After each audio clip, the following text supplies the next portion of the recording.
Hello everyone and welcome back to my channel. Today I have two wreaths that I wanted to go ahead and share with you all.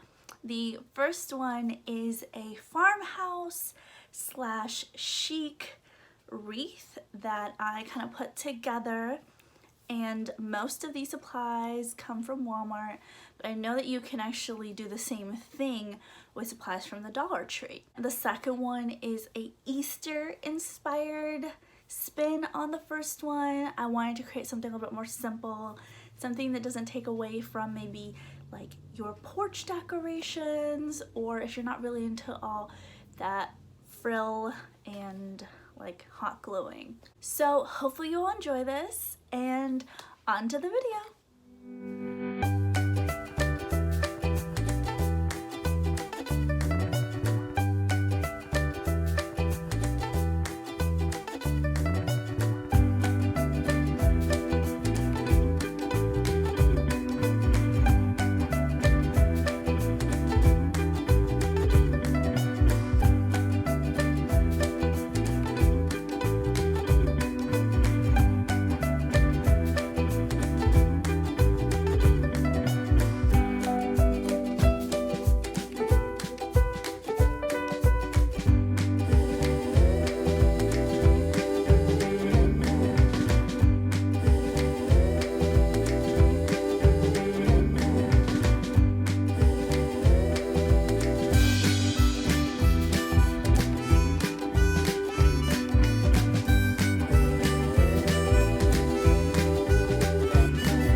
So let me know which wreath you would create, or if you would put a different spin on my creations. Hopefully you enjoyed this video and it gave you inspiration, and I'll see you next week. Bye!